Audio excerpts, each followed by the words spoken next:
नमस्कार, कार्यक्रम में आपका स्वागत है। मैं हूं गोपाल झा। आज हम रूबरू हो रहे हैं प्रदेश कांग्रेस कमेटी की पूर्व प्रवक्ता, हनुमानगढ़ गंगानगर जिले की एकमात्र महिला विधायक डॉक्टर परम नवदीप से। परम नवदीप जिन पर कई तरह के आरोप हैं, जैसे वह जिद्दी हैं, लड़ाकू हैं, यहाँ तक कि भ्रष्टाचार जैसे आरोप भी उन पर लगे हैं। तो आइए रूबरू होते हैं संगरिया की विधायक डॉक्टर परम नवदीप सिंह से। डॉक्टर परम, कार्यक्रम में आपका स्वागत है। सबसे पहले हम ये जानना चाहेंगे कि बतौर विधायक जीवन में क्या बदलाव महसूस करती हैं आप? नमस्कार, आपने बुलाया, आपका धन्यवाद। बतौर विधायक सिर्फ इतना है कि मुझे काम ज़्यादा करना पड़ रहा है जी। काम करने की मैं इच्छुक शुरू से रही हूँ। अपने लिए समय रहता नहीं है, इसके अलावा कोई अंतर नहीं है जी। हनुमानगढ़ गंगानगर जिले की एकमात्र महिला विधायक हैं आप। महिलाओं को बहुत ज़्यादा उम्मीद है आपसे, आपको क्या लगता है? होनी भी चाहिए महिलाओं को मुझसे उम्मीद। हम महिलाएं आधी आबादी हैं जी। और यदि मैं अकेली महिला प्रतिनिधि चुन के आई हूँ तो उन्हें मुझसे अपेक्षा रखनी भी चाहिए। वैसे भी मैं महिलाओं के हक के लिए हर स्तर पर लड़ाई लड़ती हूँ,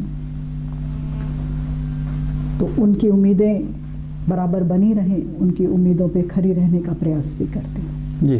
खास तौर पर जब आप ग्रामीण क्षेत्र में जाती हैं, महिलाएं किस तरह की डिमांड करती हैं आपसे? हकीकत तो ये है कि जब मैं अपने हलके में होती हूँ, हलके से बाहर मैं निकलती नहीं। बहुत ही कम समय होता है ऐसा जहाँ मुझे लगता है कि मुझे कहीं और जाना है तो मैं जाती हूँ। प्रयास मेरा ये होता है कि समय को अच्छी तरह इस्तेमाल करूँ।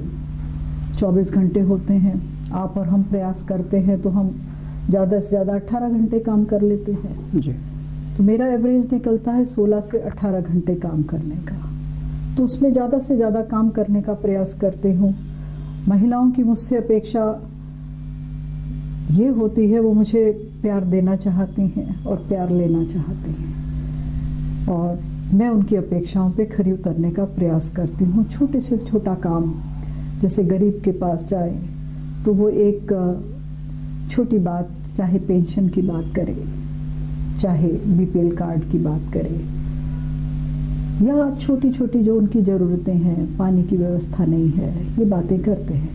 और वो ज़्यादा खुशी इसमें महसूस करते हैं कि मैं उनके बीच में जब आती हूँ जी, और उनका उमड़ता हुआ प्यार मुझे महसूस भी होता है। और आज की तारीख में मुझे एहसास है इस बात का कि जनता बहुत प्यार देती है, और उस प्यार का मुझे जो अपनी तरफ से प्यार देना है, चाहे काम के रूप में देना है, चाहे उनके बीच के रूप में देना है, मैं उसे महसूस करती हूँ और उस पर खरी उतरने का प्रयास करती हूँ जी। जैसे आपने कहा कि आप 16-17 घंटे रोज काम करती हैं, आपकी दिनचर्या कैसे, क्या है? देखिए, वैसे तो ये बहुत ही पर्सनल क्वेश्चन है आपका जी। मैं सुबह जल्दी उठती हूँ। उठने के बाद मेरा ये रहता है, मैं एक्सरसाइज करती हूँ, तो एक मेरा एक रूटीन है। ये अलग बात है, कब यदि कम समय है तो कम समय में कर लेती हूँ, और यदि खुला समय होता है तो पूरी एक्सरसाइज में करती हूँ जी। योगा करती हूँ। उसके बाद दिनचर्या कंप्लीट करने के बाद पूजा करती हूँ। पाठ मेरा एक नियमित रूटीन है कि मैं पाठ करे बगैर नाश्ता नहीं करती, और उसके बाद अपना ब्रेकफास्ट लेके मैं काम पे लग जाती हूँ। ब्रेकफास्ट करने के बाद अगला भोजन मुझे नसीब होगा या नहीं होगा उसकी मुझे चिंता नहीं रहती जी। क्योंकि मेरी संतुष्टि दिमाग के भोजन की है, पेट के भोजन की नहीं जी। तो यदि देर रात तक 11-12 बजे जब भी मुझे समय मिलता है तब भोजन ले लेती हूँ, उसके बाद और फिर 4-5 घंटे आराम कर लेती हूँ जी। चूँकि एक सवाल है कि आप परिवार भी देखना पड़ता है, रिश्तेदारी भी देखनी पड़ती है, फिर आप पेशे से डॉक्टर भी हैं और फिर राजनेता भी हैं। ये चार जो भूमिका है आपकी अलग अलग, इसको कैसे मैनेज करती हैं आप? कठिन है जी। आसान नहीं है, मैं महसूस भी करती हूँ। यदि सबसे पहले परिवार की बात करें, मेरी बिटिया छोटी है, मैं समझती हूँ कि मेरे बेटे का और बेटी का बहुत सहयोग रहा।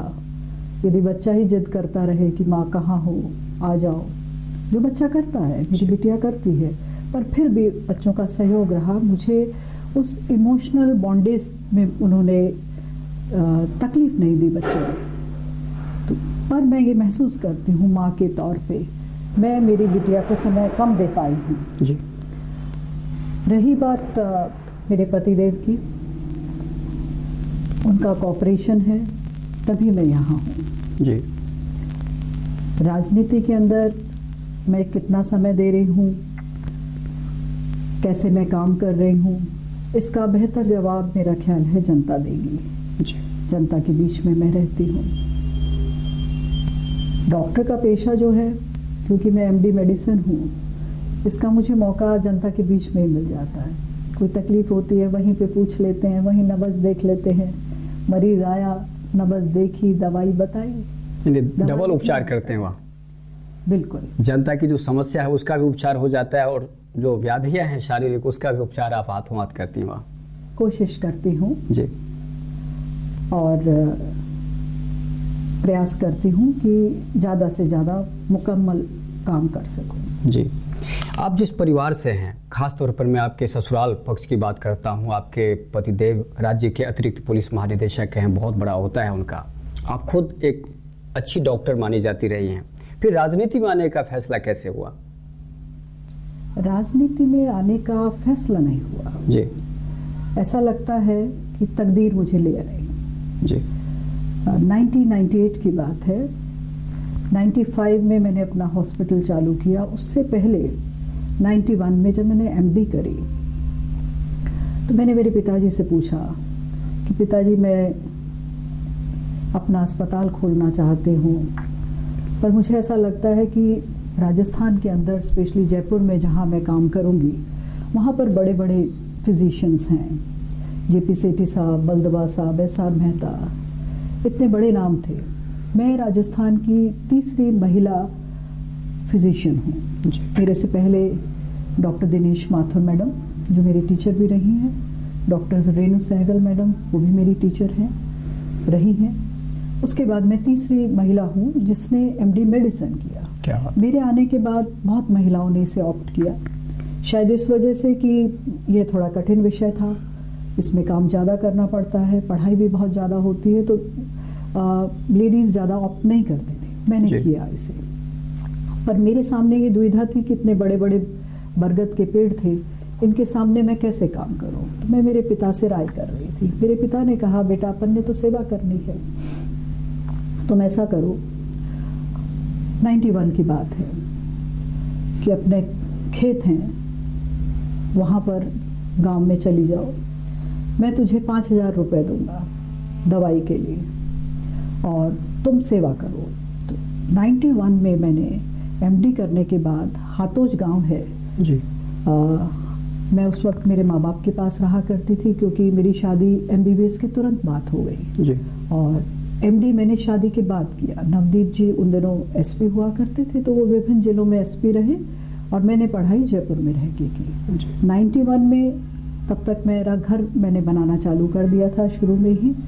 तो ये विचार था कि एक जगह रह के यदि डॉक्टर रहता है तो मरीज को ये रहता है कि डॉक्टर उपलब्ध है। बिल्कुल। तो उस विचार से मैंने जयपुर में प्रैक्टिस करने का विचार बनाया। पिता के कहने से मैंने हातोज गांव है, वहाँ हमारे खेत हैं, वहाँ गांव के नीचे बरगद का पेड़ के है, वहाँ से मैंने काम चालू किया। मेरे पास उस वक्त बिस्कुटी रंग की एक मारुति होती थी 51 नंबर, उसके पीछे एक फोल्डिंग टेबल और कुर्सी रखती थी। क्या? पिताजी 5,000 रुपये महीना उन्होंने बांध दिया, उसकी मैं दवाइयाँ लेती और पेड़ के नीचे बैठी सुबह से लेके मरीजों को निःशुल्क देखा करती थी। काली हूँ, गर्मी में और काली हो जाती, पिंपल्स बहुत हो जाते, पर मुझे उन गरीबों का काम करने में मजा आता था और खुश होती थी, संतुष्ट होती थी। दौर चल निकला, मैं जाती 500 हजार मरीज दूर दूर गांवों से आते। 91 का ये सिलसिला मेरा चलता रहा। सिलसिला इतना चला कि 95 में मैंने अपना हॉस्पिटल खोला खातीपुरा में, राजपुताना हॉस्पिटल के नाम से। ये सिलसिला बढ़ गया। शायद मेरी जो पॉपुलैरिटी थी उस वजह से मुझे न्योता मिला। 98 के अंदर 10 जुलाई को सोनिया जी फरवरी में कांग्रेस की अध्यक्ष बनी और 98 में 10 जुलाई को पहली बार वो जयपुर आई।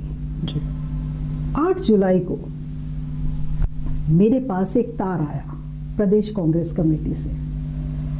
मैं आपको ईमानदारी से बता रही हूँ जी।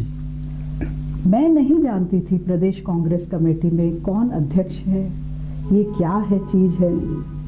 मैं टोटली नॉन पॉलिटिकल पर्सन थी, गैर राजनीतिक, एक डॉक्टर थी और घरेलू महिला थी जिसे कोई चीज का पता नहीं होता। अखबार में भी वो ये चीजें नहीं पढ़ता है जो गैर राजनीतिक व्यक्ति ज्यादातर होते हैं। तो मुझे पता ही नहीं था। मेरे पति उस वक्त भरतपुर में डीआईजी थे, नवदीप सिंह जी। और जब तार देखा तो मुझे समझ में नहीं आया। उसमें लिखा था सोनिया जी आ रहे हैं, आपको उसमें डिनर उनके साथ करना है। मैंने मेरे पति को फ़ोन किया।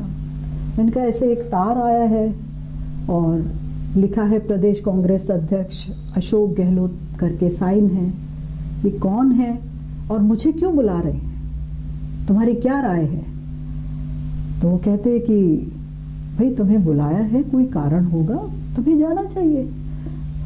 मैंने थोड़ा रेजिस्टेंस भी दिखाया। मैंने कहा मुझे अच्छा नहीं लगता इस तरह, मैं किसी को जानती नहीं, कैसे जाऊंगी।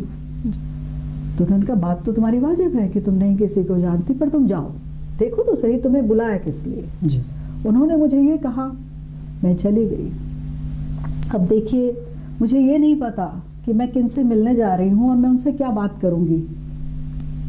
तो सुबह सुबह टाइम्स ऑफ इंडिया देखा तो उसमें लिख रखा था सोनिया जी के बारे में, उनकी तरफ से था कि more and more ladies should join the politics, they should come into the politics, राजनीति में महिलाएं आए। ये मैंने उसमें पढ़ लिया। अब शाम को जी हम पहुंच गए डिनर के लिए। सब अजनबी चेहरे थे मेरे लिए क्योंकि मैं किसी को पहचानती नहीं थी, जानती भी नहीं थी। पर मैं एक तरफ खड़ी हो गई और एक एक करके सबसे मिलाया जा रहा था। मेरा परिचय अशोक जी ने बहुत अच्छे ढंग से कराया सोनिया जी से। इस तरह कुछ बताया कि ये सरदार सुरजीत सिंह जी की बेटी हैं जो कांग्रेस के सिंपैथाइजर रहे हैं, शुरू से ही सपोर्टर रहे हैं, बिजनेस पर्सन हैं। ये जो डॉक्टर परम है ये बहुत छोटी उम्र में बहुत पॉपुलर डॉक्टर हैं और जयपुर के आसपास हमारे यदि राजनीतिक भी जाते हैं तो उनके पास इतनी भीड़ नहीं होती जितनी इनके पास होती है। मतलब मैं ये कहना चाहूँगी बहुत ही नम्र शब्दों में उन्होंने बहुत मुझे ज़्यादा अच्छे तरीके से पेश किया मैडम के सामने जिस तरह मेरी बात कही। पर परम तो ठहरी एकदम गैर राजनीतिक उस वक्त। मुझे पता नहीं कि इन्होंने इतनी बड़ी बात कही, मुझे क्या कहना है। मैंने उनसे जब मेरी तरफ सोनिया जी मुखातिब हुई तो मैं हूँ भी वैसे बहुत ब्लंट साफ बात कहने वाली आदत है मेरी। तो मैंने कहा ma'am I fail to understand. I was reading in the newspaper today, you quote, according to you, more and more ladies should join the politics. मतलब आप कह रही हैं कि बहुत महिलाओं को राजनीति में आना चाहिए और आपके खुद के लीडर्स आपकी बात को नहीं समझ रहे हैं। तो उन्होंने ऐसे देखा कि मैं क्या कहना चाह रही हूँ। तो उन्होंने जब ऐसे देखा मैंने कहा यस, ये नहीं समझ रहे हैं क्योंकि including you and me there are 5 ladies. इतनी बड़ी पार्टी है और इसमें सिर्फ 5 महिलाएं जी। और आप ये बात कह रहे हैं। ये बात सरल शब्दों में एक सख्त बात थी। बिल्कुल मैं समझती हूँ यदि आज बात आए तो शायद मैं इतनी सख्त बात ना कहूँ क्योंकि मैं अब राजनीति को समझने लग गई हूँ। पर मैंने कह दी। उस कहने का ये हुआ कि मुझे कहा गया कि आप दिल्ली आए, मिले, सिलसिला चालू हो गया। मैं इतना कह सकती हूँ कि मैं राजनीति में जो आई ये मेरी तकदीर मुझे ले आई। सोनिया जी ने मुझे बढ़ाया। वो चाहती थी मैं चुनाव लड़ूं जी। 98 में वो चाहती थी। कहा गया मुझे, मैंने घर पे राय करी, माता पिता से राय हुई। मेरी माँ खिलाफ थी राजनीति में आने की। जी। मेरी माँ का ये कहना था कि बेटा हम अनपढ़ होके तुझे डॉक्टर बनाया, कितनी मैंने तकलीफें भुगती, और तू डॉक्टरी कर, राजनीति में नहीं जाओ। पिताजी का ये कहना था और घर के दूसरे भाई बहनों का और मेरे हस्बैंड का कि भाई तुम सेवा तो कर ही रही हो, गांव में जाती हो, गरीबों की सेवा करती हो, राजनीति एक बड़ा माध्यम है सेवा करने का, तुम्हें संतुष्टि मिलेगी। क्योंकि हर परिवार के सदस्य मुझे समझते हैं कि मुझे संतुष्टि, मानसिक संतुष्टि की जरूरत होती है जी। और वो सेवा के माध्यम से मैं संतुष्ट होती हूँ। तो पिताजी का ये कहना था कि इट्स अ लार्जर प्लेटफॉर्म, ये बड़ा प्लेटफॉर्म है, इसमें तुम ज़्यादा लोगों की इमदाद कर सकोगी, मगर चुनाव लड़ना है तो अपनी मातृभूमि से लड़ना है। जी। जहाँ मैंने जन्म लिया, जहाँ तुमने जन्म लिया, चुनाव लड़ो तो संग्रिया से लड़ो। जी। अब ये पेच हो गया। बड़े नेता चाह रहे थे कि मैं चुनाव लड़ूं, मेरे सामने बंधन था मेरे पिता की सोच का, और वो सोच मेरे अंदर आ चुकी थी जी।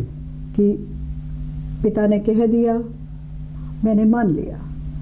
क्योंकि हमने ये सीखा है, हमारे जो संस्कार है माँ बाप से, कि भगवान तो आपने कहीं देखा नहीं। बिल्कुल। माँ बाप भगवान का ही रूप होते हैं, उनको मैं मेरा आदर्श मानती हूँ। उनकी सोच सही थी, इसलिए मैंने उसे अपना लिया और बात कह दी कि मैं चुनाव लड़ूंगी तो संग्रिया से लड़ूंगी। मुझे ऑफर हुआ कि मुझे आमेर से लड़ लेना चाहिए। जनरल सेक्रेटरी उस टाइम राजस्थान में दिल्ली से माधवराव जी सिंधिया साहब होते थे, और उन्होंने कहा भी मुझे 2-3 बारी कि मैडम चाहते हैं सोनिया जी की परम तुम चुनाव लड़ो, और तुम यहाँ से क्यों नहीं लड़ती, तुम तो यहाँ बहुत पॉपुलर हो, तुम जीत भी जाओगी। तो मैंने उन्हें बताया नम्र शब्दों में कि सर मैं जीत जाऊंगी, मैं जानती हूँ इस बात को, क्योंकि मैं तो बहुत लोगों को जानती हूँ यहाँ और लोग मेरे से दिल से जुड़े हुए हैं। मगर राजनीति में आने का मतलब ये नहीं है कि मैं कहीं भी चली जाऊँ। यदि राजनीति में आऊँगी तो अपने लोगों के लिए आऊँगी। जी। इंतज़ार मुझे लंबा करना पड़ा, क्योंकि राजनीति में बहुत कई चीज़ें होती हैं जिसकी वजह से आपको कॉम्प्रोमाइज़ करना पड़ता है। तो 2003 में मुझे फिर कहा गया, टिकट डिक्लेयर करी गई पीली बंगा से कि परम चुनाव लड़ेगी, पर मैंने फिर नम्र शब्दों में सोनिया जी से कहा कि मैं दूसरी जगह से चुनाव नहीं लड़ सकती, मैं चुनाव लड़ूंगी तो संग्रिया से लड़ूंगी। तो ये मेरी तकदीर थी जो मुझे राजनीति में लाई। ये मेरा और मेरे माता पिता का, मेरे परिवार का ये विचार था कि राजनीति में आएंगे तो सेवा करने के लिए आएंगे। जी। राजनीति मेरे लिए वोकेशनल है, प्रोफेशनल नहीं है। मैं अपने मानसिक संतुष्टि जनता की सेवा करके प्राप्त करती हूँ, तो मुझे यहाँ काम करना है। फिर 2008 में परिस्थितियाँ बदली। 10 साल के इंतजार के बाद जी मैंने संग्रिया से चुनाव लड़ा और अच्छे वोटों से जीत भी गई। एक अक्सर देखा जाता है कि जब वो महिला आरक्षण की बात करें, महिला आरक्षण बहुत कई बार चर्चा हुई है, लेकिन वो पारित क्यों नहीं हो पा रहा आप बखूबी जानती हैं। लेकिन जितना अधिकार मिला है महिलाओं को, खास तौर पर चाहे हम पंचायती राज की बात करें या अदर्स जो भी है, जब महिला जनप्रतिनिधि चुनकर आती हैं तो उनके ऊपर उनके जो छाया है वो पतिदेव का ही होता है, कमान भी उनके हाथ में होता है। आप कितना इत्तेफाक रखती हैं इससे? देखिए, जो परिस्थितियां आज की तारीख में राजस्थान में हैं जी, वो आपकी बात सही है। कारण ये कि जो महिला जनप्रतिनिधि आ रही हैं ज़्यादातर अनएजुकेटेड हैं जी।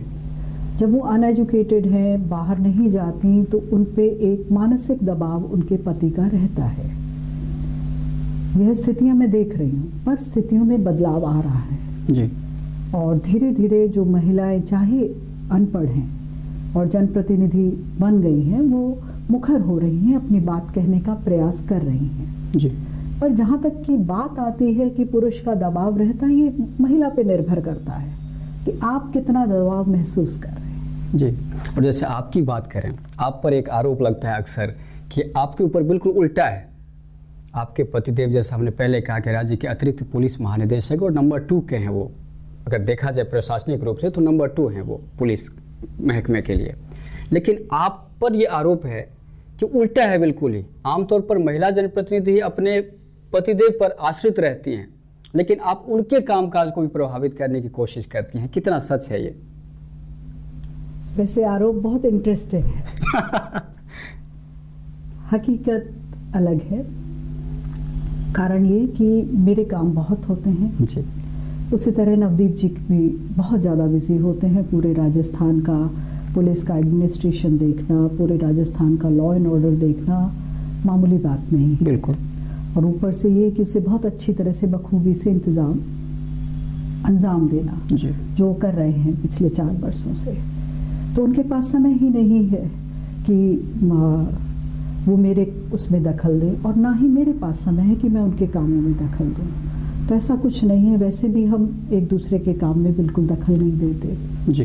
विचार या कोई राय भी करनी होती है तो हमारे घरेलू काम, अपने बच्चों पे ध्यान देने का, इससे ज़्यादा हम कुछ एक दूसरे के काम में दखलंदाजी नहीं करते। हकीकत ये है कि समय को कैसे मैनेज करें, हम तो उसी में रहते हैं। इतनी बड़ी जनता संग्रिया की, इतने लोग, जो कोई मुझे भाई बहन की तरह प्यार करता है, कोई माँ बाप मुझे बच्चे बिटिया की तरह प्यार करते हैं, तो मुझे तो उस समय को उनको देना, उनके काम करने में ही मेरा वक्त निकल जाता है जी। और जैसा दिखता है हकीकत में कि यदि हम पढ़े हैं, हाईली एजुकेटेड है, तो उसका मतलब ये नहीं है कि हम लोग, जो समाज का एक तबका इस तरह का होता है कि वो अलग ही तरह की जीवन यापन करता है। मैं बहुत ही घरेलू महिला हूँ। मेरे पति बहुत ही घरेलू पति हैं, बच्चों की तरफ पूरा ध्यान देते हैं। मैं अपने परिवार को पूरा समय देने की कोशिश करती हूँ, पर वो जो समय है मेरा, वो क्वालिटी टाइम है, नॉट द क्वांटिटी। मैं ज़्यादा समय नहीं दे पाती, पर द क्वालिटी टाइम, अच्छा वक्त देने का प्रयास करते हैं। यही प्रयास वो करते हैं। जी। फिर भी हम जानना चाहेंगे कि एमएलए, चूँकि 200 एमएलए हैं, और ख़ास तौर पर जब देखा जाता है, चाहे ग्रामीण क्षेत्र हो या शहरी क्षेत्र हो, चाहे आपके वर्कर ही क्यों ना हो, उनको एमएलए से खास तौर पर पुलिस महकमे से ज़्यादा काम होते हैं। तो हम आपसे जानना चाहिए, सच सच बताइए कि उसका कितना, चूँकि पतिदेव पुलिस के सर्वा हैं, तो कितना लाभ तो मिलता ही होगा कुछ ना कुछ। इस बात को हम दूसरी तरह से कह सकते हैं जी। एज ए एमएलए, यदि आप मेरे हलके में जाएंगे तो आप देखेंगे कि मैं एज ए एमएलए थाने की और तहसील की राजनीति बिल्कुल नहीं करती जी।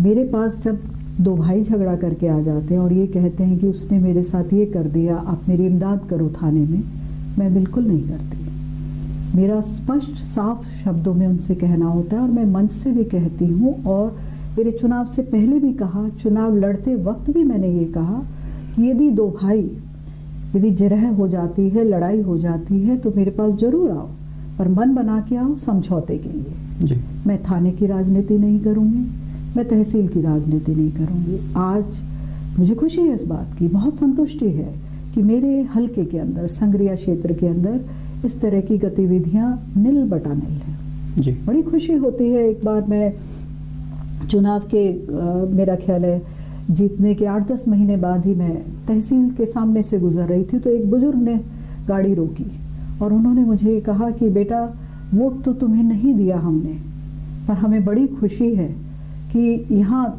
कोई एमएलए का दलाल नहीं दिखता जी। मुझे खुशी हुई है सुन के, क्योंकि आज जो कार्यकर्ता मेरे साथ जुड़ा है वो बहुत निष्पक्ष है। वो ये जानता है कि दीदी ये चीज़ पसंद नहीं करती, वो ऐसा काम नहीं करता जी। कोई काम करना होता है, उन्हें किसी की इमदाद करनी होती है, उन्हें गांव में बैठ के वो समझाते हैं, कोशिश करते हैं समझौता हो जाए। नहीं होता तो न्याय की बात आती है, अन्याय की बात नहीं आती जी। लेकिन अगर एक एमएलए की बात करें, एमएलए डॉक्टर परम की बात करें, तो उनकी अब तक की क्या उपलब्धि है क्षेत्र को लेकर? वैसे तो आपने प्रश्न कर दिया, मुझे जवाब देना पड़ेगा, पर मैं समझती हूँ इसका जवाब जनता देगी जी। मैंने एज ए कैंडिडेट संग्रिया के मैंने अपना मैनिफेस्टो बनाया था और उस मैनिफेस्टो के अंदर मैंने जनता से कुछ वादे किए थे। पहला वादा था संग्रिया को पंचायत समिति बनाना, मैंने बना दी। दूसरा था टिब्बी को पंचायत समिति बनाना, उसे मैंने बना दिया। तीसरा वादा था हर ग्राम पंचायत के अंदर मैं 10वीं के स्कूल लाऊंगी। मैं माताओं से कहा करती थी, मैं इस बात को समझती हूँ कि जब माँ की जो बच्ची है वो दूसरे गांव में स्कूल में जाती है तो वो माँ खाना नहीं खा पाती जी। जब तक बेटी घर नहीं आ जाती। तो आपकी वेदना को मैं समझती हूँ, चूंकि मैं चाहती हूँ संग्रिया को विकास के रास्ते पर लाऊं और विकास की धुरी शिक्षा पर निर्भर करती है और बेटियां पढ़ें, इसलिए मेरा आपसे वादा रहेगा कि मैं हर ग्राम पंचायत में 10वीं के स्कूल लाऊंगी। मेरी 56 ग्राम पंचायत हैं और मेरी आज एक एक ग्राम पंचायत में 10वीं का स्कूल है। इसके बाद मैंने उनसे वादा किया, महिलाओं ने स्पेशली मुझसे ये कहा, कहते भाई चुल्लो फूक फूक हार जमा, गैस एजेंसी लिया दे, एक गैस एजेंसी है काम को नहीं चाले। तो जब वो कहा करती थी तो मेरा वादा था, मैं एक गैस एजेंसी की जगह 2 लाके दी हैं मैंने संग्रिया को, एक टिब्बी के अंदर और एक ढाबा गाँव में। एक वादा किया था कि हमारा जो संग्रिया है 2 भागों में बढ़ जाता है रेलवे फाटक की वजह से, कि मैं उसके ऊपर ब्रिज लाऊंगी, तो मैंने वो भी पूरा कर दिया। जो मैंने मेरा मैनिफेस्टो बनाया था वो मैं पूरा कर चुकी। उसके अलावा मैंने बहुत काम कर दी।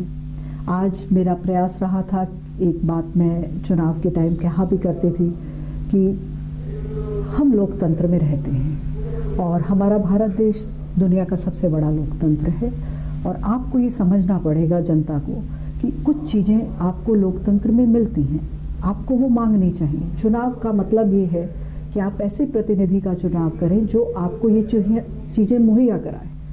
अब वो 5 चीज़ें क्या हैं? वो 5 चीज़ें हैं पानी, बिजली, चिकित्सा, शिक्षा और सड़क। और मैंने इन 5 मूलभूत सेवाओं के अंदर हर क्षेत्र में काम किया। सड़क की बात करें तो मेरे यहाँ लगभग 100 करोड़ से ज़्यादा की सड़कें बन चुकी हैं। क्या बात। हरियाणा पंजाब से व्यक्ति आता है, उसे महसूस हो जाता है कि हम संग्रिया में आ गए। फर्राटे से उनकी गाड़ी जाती है, मक्खन जैसी सड़कें जी। शिक्षा के क्षेत्र में सर्व शिक्षा के तहत स्कूलों के अंदर बड़े हॉल, कमरे लगभग 40 करोड़ के। हर ग्राम पंचायत में 10वीं का स्कूल। संग्रिया के अंदर महिला महाविद्यालय, पूरे राजस्थान में पिछले वर्ष 5 महाविद्यालय मिले थे, कन्या महाविद्यालय। 200 असेंबली सेगमेंट हैं, 5 में से 1 डॉक्टर परम लेके आई संग्रिया। ITI ले आई हूँ। सड़क, शिक्षा के बाद पानी। मेरा वादा था जनता से, मेरा प्रयास रहेगा आपको अच्छा पानी पीने को दूंगी। डॉक्टर हूँ, समझती हूँ इससे कितनी बीमारियां होती हैं। तो आज गांव-गांव ओवरहेड टैंक्स बने हैं और पीने के पानी के लिए लगभग 50 करोड़ से ज़्यादा पैसा लग चुका है और इतना ही पैसा आने वाला है जो लगेगा। पानी का जो दूसरा हिस्सा है सिंचाई का, जिस पे मेरे किसान निर्भर करते हैं, उसके लिए मैंने AMP नहर लगभग 300 करोड़ रुपया से वो पक्की हुई है। आज की तारीख में मेरे संग्रिया और टिब्बी दोनों क्षेत्र के अंदर 60% नहरें पक्की हो चुकी हैं। 40% जो हैं उनके काम चालू हो गए हैं। फिर किसान से पानी का आज का ही ले लीजिए। ये बात चल रही थी कि भी किसी तरह हम पंजाब से पानी लाएं। हमारे मुख्यमंत्री, राजस्थान की जनता भाग्यशाली है, हमारे मुख्यमंत्री संवेदनशील हैं, उन्होंने इस बात को समझा, बात करी। हमारे मुख्यमंत्री ने पंजाब के मुख्यमंत्री से बात करके आज ही, कल रात को ही फैसला हुआ है, हमें हमारे हक का पानी मिल रहा है। बिल्कुल। तो किसानों की ज़रूरत के मुताबिक उनको जितना पानी मिलना चाहिए उसका मैं भरसक प्रयास करती हूँ और उसके नतीजे मिल रहे हैं जी। फिर इसके बाद आता है बिजली। आज मेरे प्रयासों से गांव-गांव के अंदर 33 kV के ग्रिड और 132 kV के ग्रिड में ले आई हूँ। चिकित्सा के क्षेत्र में, चूंकि मेरा पेशा भी है, मेरा ज़्यादा ध्यान रहता है। मुझे खुशी है, मैं आपके मंच से बताना चाहूँगी कि राजस्थान के अंदर, पूरे राजस्थान के अंदर निःशुल्क दवाइयाँ जो हैं, ये हमारे माननीय मुख्यमंत्री अशोक जी ने शुरू की। पर इस बात का जो शुरुआत थी वो संग्रिया की बेटी ने की। क्या बात। मैं चर्चा करना चाहूँगी आपसे इस बारे में। माननीय मुख्यमंत्री महोदय इनफॉर्मल टॉक करते हैं एमएलए से। एक दिन हम लोग बैठे हुए थे तो उन्होंने बात चालू की कि परम बताओ, बीपीएल परिवारों को मुख्यमंत्री योजना के तहत में अपन इलाज करा रहे हैं, तुम्हारे क्षेत्र में कितने लोगों को फ़ायदा हुआ। तो इनफॉर्मली बात कर रहे थे तो मैंने कहा भाई साहब बहुत फ़ायदा हुआ जी। और बड़ा अच्छा लगता है जब एक गरीब आदमी जिसका बाईपास का ऑपरेशन अपन निःशुल्क कराते हैं तो बड़ा आत्म संतुष्टि मिलती है। मगर मैं एक बात कहना चाहती हूँ आपसे। तो कहते क्या? मैंने कहा यदि हम कुछ दवाइयाँ निःशुल्क दे देंगे तो ये बड़ी बीमारियाँ ही नहीं होंगी। बड़ी बीमारियाँ नहीं होंगी तो इतना पैसा नहीं लगेगा। कहते कैसे? मैंने कहा बहुत सिंपल सी बात है। यदि बुखार होता है मरीज को और बुखार की दवाई हम निःशुल्क दे देते हैं तो यदि टाइफाइड है तो वहीं इलाज हो जाएगा, वो दिमागी टाइफाइड तक नहीं जाएगा। मलेरिया है वहीं काट दिया तो सेरेब्रल मलेरिया नहीं होगा, दिमागी मलेरिया जिसमें ज़्यादा पैसा लगता है, मरीज को ज़्यादा नुकसान होता है। यदि ब्लड प्रेशर की दवाई दे दी, ब्लड शुगर की दवाई दे दी तो बीमारी आगे नहीं बढ़ेगी। आप बाईपास तो तब होगा कराना पड़ेगा कि यदि हम ब्लड प्रेशर की दवा नहीं दे रहे, फिर उसका लिपिड प्रोफाइल बढ़ गया, लिपिड्स बढ़ गए, आगे नाड़ियाँ सिकुड़ गई, वो स्थिति ही नहीं आएगी। बिल्कुल। उन्हें ये सुझाव अच्छा लगा। मैं हमारे मुख्यमंत्री की संवेदनशीलता को और उनकी पॉइंट को पकड़ने की महारत को दाद देती हूँ। उन्होंने 4 महीनों में ही इसका सारा स्टडी कराया और इसको लागू कर दिया। आज राजस्थान क्या पूरे देश में वाहवाही हो रही है। आप देखिए, एक गरीब जाता है अस्पताल और उसको उसकी बीमारी की दवा मिल जाती है, वो भी निःशुल्क। ये एक बहुत बड़ी चीज है और इसमें मेरा योगदान है, इसलिए मैंने आपसे। बहुत बढ़िया। लेकिन एक सुना जब मंत्रिमंडल का विस्तार हो रहा था, चूँकि सोनिया जी तक आपकी अप्रोच है, मुख्यमंत्री जी के साथ भी आपके बहुत अच्छे संबंध है, फिर भी आप उसमें शामिल क्यों नहीं हो पाई? मेरा ख्याल है मंत्रिमंडल का सदस्य होना ये मुख्यमंत्री का खुद का अधिकार क्षेत्र है जी। अभी जैसे मैंने आपको बताया कि मैं मेरे पति के अधिकार क्षेत्र पे बात नहीं करती, तो मुख्यमंत्री जी के अधिकार क्षेत्र में की बात मैं कैसे कर सकती हूँ? जी नहीं, कहीं ना कहीं आपको नहीं लगता कि उपेक्षा की गई थी आपकी? मैं समझती हूँ कि राजनीति के अंदर आप कितने काबिल हैं, कितने समझदार हैं, इसकी अपेक्षा और इसके रिजल्ट आपकी जनता के साथ तालमेल के साथ होते हैं। जनता पसंद करती है और जनता आपको आगे लाती है और इसका रिजल्ट भी देती है, जो इसका जीता जागता उदाहरण मैं हूँ जी। रही बात मंत्रिमंडल और उसमें मुझे लगता है कि मुख्यमंत्री के सामने बहुत सी चीजें होती हैं जिनको उन्हें एडजस्ट करना होता है, और चूंकि ये उनका अधिकार क्षेत्र है तो मैं समझती हूँ इस बारे में मेरे लिए ये भी ठीक नहीं है कि मैं इसको डिस्कस करूं जी। और जैसे मैंने बता दिया, दूसरे के अधिकार क्षेत्र में मैं नहीं जाती, मैं तो अपने एरिया से बाहर नहीं निकलती जी। डॉक्टर परम, कुछ आपके व्यक्तिगत सवाल जो आपके खूब सारे आरोप भी लगते रहे हैं, खासतौर पर हम बात करेंगे कि आप लड़ाकू हैं, भ्रष्टाचार के भी आप आरोप लगे हैं खूब सारे। दूसरा आरोप कि आप जिद्दी बहुत हैं, जो कहती हैं वो करके दिखा देते हैं, चाहे वो कुछ भी हो। कुछ कर्मचारी अधिकारी आपके क्षेत्र में काम नहीं करना चाहते, वो पोस्टिंग लेने से घबराते हैं, मतलब इस तरह के आरोप आप पर क्यों लगते हैं?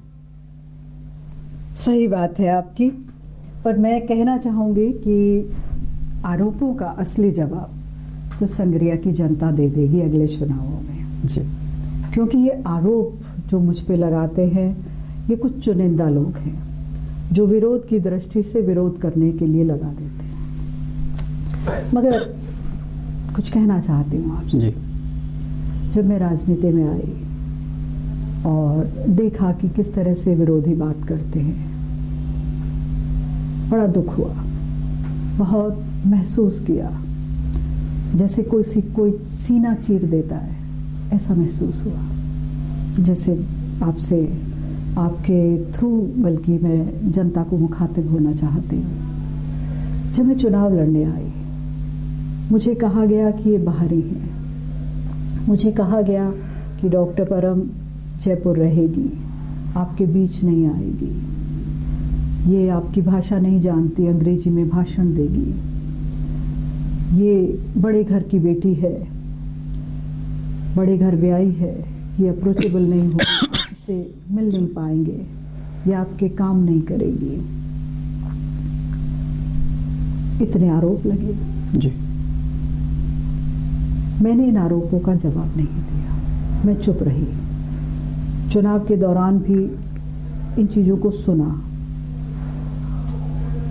महसूस बहुत किया कि मैं 1952 से जितने चुनाव हुए, मैं पहली प्रत्याशी हूँ संग्रिया की, जिसका संग्रिया के अंदर जन्म हुआ।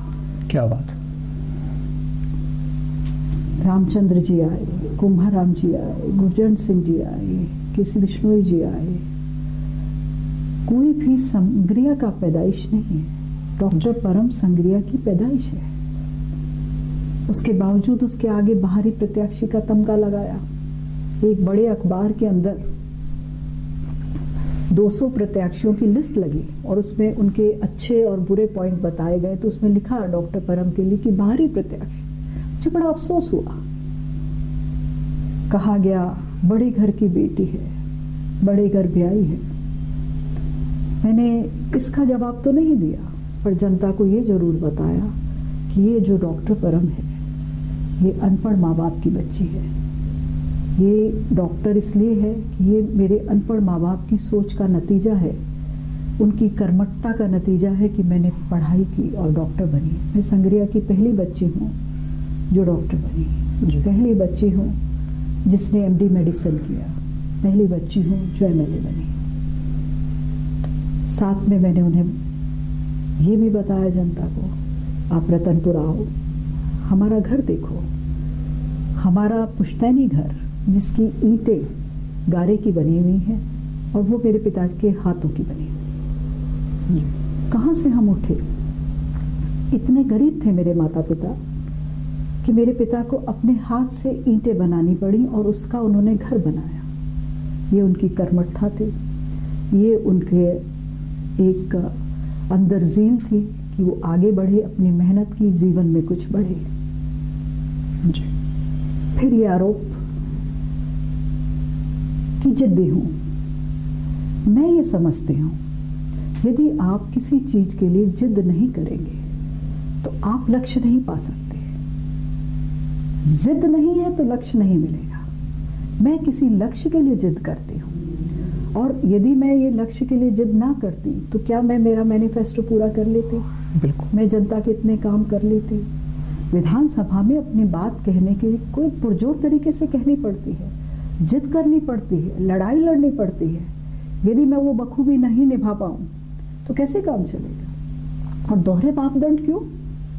आज डॉक्टर परम जनता के काम के लिए यदि वहां जाके लड़ाई करती है और जनता खुश होती है, फिर यदि कोई विरोधी ये कहता है जिद्दी है, तो दोहरे मापदंड क्यों? जिद तो करनी पड़ेगी, काम करने के लिए आपको जिद करनी पड़ेगी। फिर सिर्फ विरोध की दृष्टि से विरोध करने के लिए आप कहें कि आप भ्रष्टाचारी हैं, जनता जवाब देगी ना, परम को जवाब देने की जरूरत नहीं है। बिल्कुल। कर्मचारी, आज मेरे पास हर वो कर्मचारी आने को इच्छुक है जो सच्चा है, ईमानदार है, क्योंकि उन्हें पता है कि दीदी किसी के काम में इंटरफेयर नहीं करती, सिर्फ उन्हें प्रमोट करने की कोशिश करती है। टीचर्स हैं तो मैं उनसे ये कहती हूँ, जहाँ जाना चाहते हैं बताइए, मैं भेजूंगी आपको, पर प्लीज संग्रिया टिब्बी से बाहर मत जाइए, क्योंकि मेरा लक्ष्य है संग्रिया का विकास, और विकास की जो धुरी है वो शिक्षा से चालू होती है। मैं तो खुद चाहती हूँ कि ज़्यादा से ज़्यादा टीचर्स आए, तो मैं उन पे एक मॉरिटोरियम लगा दिया, बाहर नहीं जाओगे, यहीं रहना चाहते हो तो रहो, बाहर से अपने रिश्तेदार लाते हो, यू आर ऑलवेज वेलकम, लाइए, मैं लेके आऊँगी। जी, ये जो काम करने वाले लोग हैं वो तो जाना चाहते हैं, यानी आप कहना ये चाहते हैं कि जो कामचोर हैं वो नहीं जाना चाहते? बिल्कुल, आप समझ लीजिए, जो कामचोर है वो नहीं जाना चाहता, जो ईमानदार नहीं है वो नहीं आना चाहता, क्योंकि मैं ईमानदार हूँ। मैं भी आदमी की ईमानदारी को परखती हूँ। मैं अपने काम के प्रति इतनी ईमानदार हूँ, अपनी बात के प्रति इतनी ईमानदार हूँ, जनता के प्रति इतनी ईमानदार हूँ कि इस चीज़ को आप परख सकते हैं जी। यदि मैं जनता के बीच में जाके मंच पे बात कह दूं कि यदि मैंने कोई गलती की है तो मुझे कहा जाए, इतना मादा मैं क्यों रखती हूँ? इतना मादा मैं इसलिए रखती हूँ क्योंकि मैं सच्ची हूँ और सही हूँ और जनता के प्रति पूर्ण रूप से ईमानदार हूँ। संग्रिया की जनता इस बात को समझती है कि डॉक्टर परम यहाँ पे क्यों आई है, जिसने 10 साल सिर्फ इस बात का इंतजार किया कि यदि चुनाव लड़ना है तो संग्रिया से लड़ना है, संग्रिया की जनता के लिए राजनीति में पद लेना है। तो आज जनता इस बात को समझ रही है। कितनी विकट परिस्थितियां थी जब मैंने चुनाव लड़ा। ब्लॉक कांग्रेस के अध्यक्ष ने इस्तीफा दे दिया था 2008 में। सारी की सारी जो संग्रिया की कांग्रेस थी उसके साथ अलग चली गई थी। डॉक्टर परम क्यों जीती? डॉक्टर परम इसलिए जीती कि जो जनता थी, जनता ने इस बात का मर्म समझा कि ये परम जो है संग्रिया के विकास के लिए आई है। इसका अपना विकास तो हो चुका था जी। डॉक्टर परम डॉक्टर बन चुकी थी, पढ़ लिख चुकी थी, एक बड़े अफसर से शादी हो चुकी थी, भरा पूरा घर है मेरा। सबको पता था कि सरदार सुरजीत सिंह जी ने ये डिसीजन क्यों लिया। लोग कहते हैं कि टाटा बिरला अपनी मातृभूमि के लिए बहुत कुछ करते हैं, वो बड़े बड़े उद्योग लगाते हैं, स्कूल खोलते हैं। संग्रिया की जनता इस बात को समझती है कि सरदार सुरजीत सिंह जी ने यदि अपनी मातृभूमि के लिए कुछ किया तो उन्होंने अपनी बेटी को उसकी सेवा करने के लिए भेज दिया जी। इस वजह से जनता ने मुझे जिताया जी। ये भ्रष्टाचार के आरोप क्यों लगे आप पर? मैं समझती हूँ कुछ विरोधी हैं जो कहना चाहते हैं, और बड़ी अफसोस की बात है ये कि किसी भी महिला को जिस तरह से आरोप लगते हैं कुछ भी कह दिया जाता है। मैं महिला हूँ, मैं आरोपों को बर्दाश्त कर लूंगी, मैं वो महिला नहीं हूँ जी। मगर मैं समझती हूँ कुछ ऐसी चीजें हैं जिसके लिए मैं ना जवाब दूं, जनता जवाब दे जी। यदि मैं भ्रष्टाचारी होंगी, मैं करप्ट होंगी तो जनता मुझे नहीं सपोर्ट करेगी जी। आने वाले चुनाव में जनता जवाब दे देगी। मैं क्यों उन लोगों को जवाब दूं जिन्हें यह नहीं पता कि हम क्या कह रहे हैं, किसके लिए कह रहे हैं। लेकिन सुना है कुछ आपके जो पुराने सहयोगी हैं वो साथ छोड़कर जा रहे हैं, कितना सच है ये? मेरे जो सहयोगी हैं, असल मायने में जो सहयोगी हैं वो मेरे साथ हैं जी। चंद कुछ लोग जो ये चाहते थे कि वो एमएलए का स्टीयरिंग चलाए, उसे स्टेयर करे कि जहां वो चाहे वहां एमएलए जाए, जहां वो ना चाहे वहां एमएलए ना जाए। जो मेरे कंधे पे बंदूक चला के किसी को निशाना बनाना चाहते थे, वो लोग मुझसे दूर हैं। क्यों? क्योंकि मैं ये चीजें पसंद नहीं करती। मैं आज भी एक बात कहती हूँ, यदि किसी भाई ने मुझे वोट नहीं दिया तो उसका मतलब ये नहीं है कि मैं उसके खिलाफ हो जाऊं। मैं जनप्रतिनिधि हूँ, मेरा फर्ज है कि हर व्यक्ति विशेष को मैं साथ लेके चलूं और उसके हित में काम करूं। कौन चंद लोग, जैसा कि अक्सर होता है, जितने भी जनप्रतिनिधि हैं उनके कुछ चंद लोग होते हैं, वो कहते हैं ये करो और उस हिसाब से किया जाता है। मैं कहती हूँ मैं हर किसी की बात सुनती हूँ और हर किसी को साथ लेने को प्रयास करती हूँ जी। तो ऐसे में यदि कुछ चंद लोग जो मेरी मानसिकता के साथ नहीं चल सकते, यदि वो अलग रास्ता अपनाते हैं तो इसमें कोई बुराई नहीं, क्योंकि मैं कंफर्टेबल नहीं हूं उनके साथ।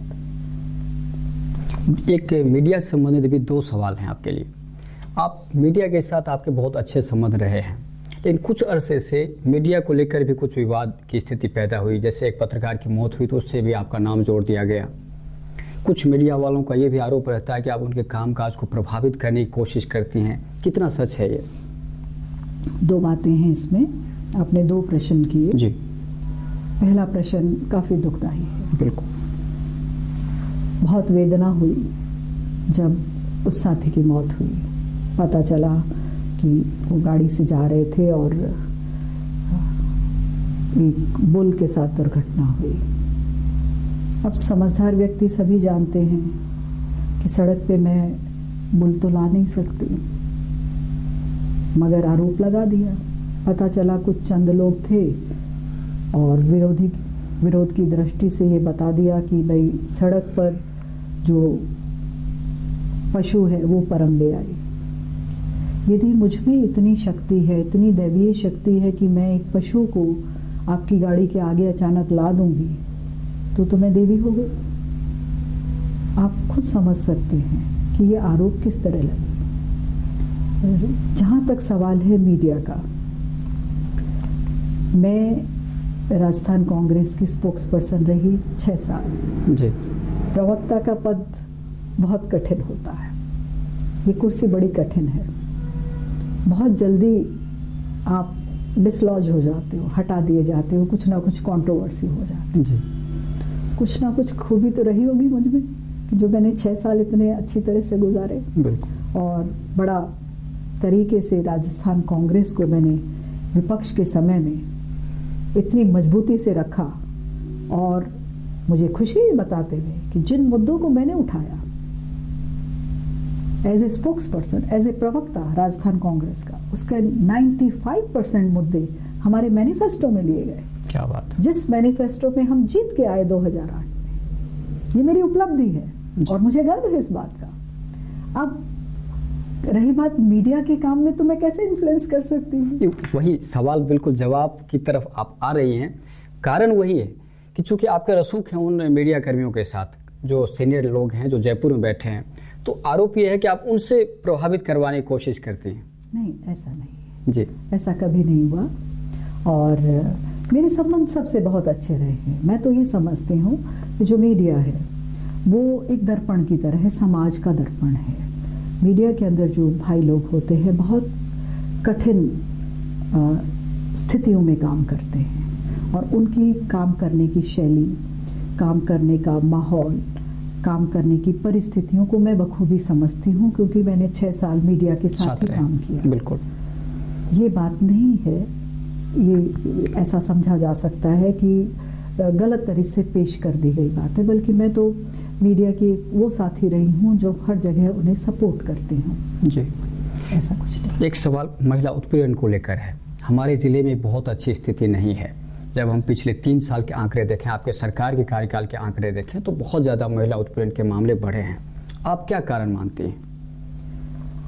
यह सही है, हनुमानगढ़ जिले में स्थितियाँ बहुत गंभीर हैं। जी, मैंने खुद ने इसका आंकड़ा निकलवाया, आंकड़ा निकाल के मुख्यमंत्री जी के सामने प्रस्तुत किया और सभी अधिकारियों से भी बात की, चीफ सेक्रेटरी साहब से भी बात की। इसमें हमें प्रोएक्टिव कदम उठाने होंगे। उनका डिस्कशन भी हुआ और जो एहतियातन कदम उठाने चाहिए उनके प्रयास भी जारी हुए। मैं गर्व से कह सकती हूँ कि हनुमानगढ़ जिले के अंदर मैं इसमें महिलाओं की मदद के लिए, महिलाओं के उत्पीड़न के केसेस के अंदर उनकी मदद में शायद पहली जनप्रतिनिधि हूँ जो सबसे आगे हूँ और खुल के इमदाद करती हूँ मैं। जी, इसका कारण क्या है?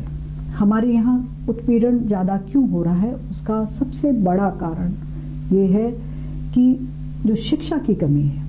हर चीज़ में जब विकास की बात आती है, तरक्की की बात आती है, महिला उत्पीड़न की बात आती है, हर जगह एक शिक्षा की कमी आप महसूस करते हैं। जी, शिक्षा की कमी, तकलीफों को भुगतते रहना, अपनी बात ना कह पाना। देखिए, डॉक्टर परम का एक एमएलए होकर जनता के बीच में जाना, डॉक्टर परम की उपलब्धि से ज़्यादा इस इलाके की महिलाओं की उपलब्धि है। आज मैं ये बात कहती हूँ कि जिस व्यक्ति की सोच सही है, जो जनता के प्रति ईमानदार है, अपने समाज के प्रति ईमानदार है, वो परम के साथ है, क्योंकि परम अपने समाज, अपनी जनता के प्रति ईमानदार है।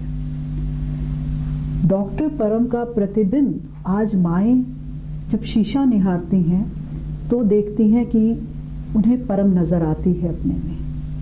ये मेरी उपलब्धि है। जब इलाके की बेटियां शीशे में अपना प्रतिबिंब निहारती हैं तो उन्हें परम नजर आती है। मुझे खुशी है इस बात की कि आज माएँ अपनी बेटियों का नाम परम रख रही हैं। उनमें एक मोटिवेशन आ रहा है।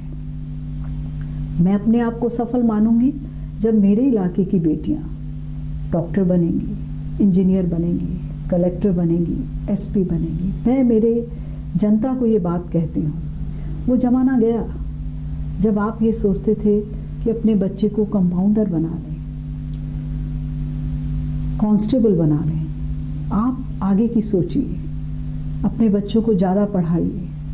मैं इमदाद करूँगी जी। मैं बच्चों के बीच बहुत जाती हूँ, स्कूल कॉलेजेस में जाती हूँ। कई बार कई लोग कह देते हैं बच्चों के बीच में क्यों जाती हो दीदी, टाइम उधर लगाना चाहिए था। बच्चे हमारा भविष्य हैं। बिल्कुल। आने वाले समय में हम कैसे आगे बढ़ेंगे, इन बच्चों को प्रेरणा दे के हम आगे बढ़ सकते हैं। मैं बच्चों के बीच में जाती हूँ, उनको सारी बात बताती हूँ, उन्हें एहसास कराती हूँ, वो बातें भी बताती हूँ जो जनरली शायद अमूमन जनप्रतिनिधि नहीं करते जी। मैं उन्हें बताती हूँ, बेटा तुम बताओ, तुम्हारे में से कोई बच्चा कहीं बड़े स्कूल में गया? कहते हाँ गए, भाई फलाने का बेटा गया सा। मैंने कहा फिर क्या तुम्हें पता है ये बात, घटनाक्रम? कहते क्या घटनाक्रम? कि जब उसके पिताजी उससे मिलने गए, वो बड़े अच्छे कॉलेज स्कूल में गया, अंग्रेजी स्कूल में, तो उसके पिताजी जब मिलने गए तो उसने अपने पिताजी को कहा बापू तू बाहर बैठ जा, अंदर ना आई, तेरे जूते गंदे है, मेरे दोस्त की आखणगे। इसका मतलब वो बच्चा जिसके माता पिता ने अपनी गाढ़ी कमाई से अपने बच्चे को पढ़ाने के लिए अच्छे बड़े स्कूल में गया, पर उसकी मानसिकता ये है कि मेरे माँ बाप गरीब हैं या अनपढ़ हैं, तो उसकी मानसिकता के अंदर ये द्वंद आ गया। बिल्कुल। तो उस द्वंद को मैं तोड़ती हूँ, जाके उन्हें बताती हूँ ये परम जो आज आपके सामने बैठी है, ये अनपढ़ माँ बाप की बच्ची है और बहुत गरीब माँ बाप की बच्ची है। तो उनको बच्चों को मैं भिजवाती हूँ, कहती हूँ जाओ स्कूल के प्रिंसिपल से रिक्वेस्ट करती हूँ कि इनको रतनपुरा में मेरा घर दिखाओ, उनको मोटिवेशन मिले, प्रेरणा मिले। आज मेरा फर्ज बनता है कि यदि मुझे संग्रिया का भविष्य देखना है तो मैं संग्रिया के जो भविष्य के लोग हैं, बच्चे हैं, उनको प्रेरणा दूँ। इसका मैं प्रयास करती हूँ जी। इससे पहले कि हम आखिरी सवाल पूछें आपसे, हम जानना चाहेंगे कि अब तक का जो 4 साल का जो आपका कार्यकाल रहा है उससे आप कितने संतुष्ट हैं? देखिए मुझे संतुष्टि नहीं है जी। मैं अभी बहुत कुछ करना चाहती हूँ संग्रिया के लिए, संग्रिया की जनता के लिए जी। सपना क्या है संग्रिया को लेकर? आपको याद होगा जब मैंने चुनाव लड़ा था तब भी मैंने जनता को सपना सुनाया था जी। मेरा सपना है संग्रिया टिब्बी का चहुमुखी विकास और 5 मूलभूत सुविधाओं के अंदर संग्रिया क्षेत्र का चहुमुखी विकास। ये मेरा सपना है। जब तक ये पूरा नहीं होगा मैं संतुष्ट नहीं होंगी जी। और आखिरी सवाल, आपके प्रतिद्वंदी पार्टी भारतीय जनता पार्टी की प्रदेशाध्यक्ष के रूप में वसुंधरा जी की ताजपोशी हुई है, कितना टफ होगा मुकाबला इस बार? मैं नहीं समझती कि मुकाबला टफ होगा। उसका कारण साफ है। पिछली बार जनता के मन में भ्रम की स्थिति थी। मैं भी कम समय की वजह से सभी लोगों से मिल नहीं पाई थी। आज 2.5 लाख से ऊपर जनता है संग्रिया विधानसभा क्षेत्र की, और मैं ये कह सकती हूँ कि यदि कोई 2-3 साल का बच्चा है तो हो सकता है उसे मेरा नाम नहीं पता हो या उसने मुझे नहीं देखा हो,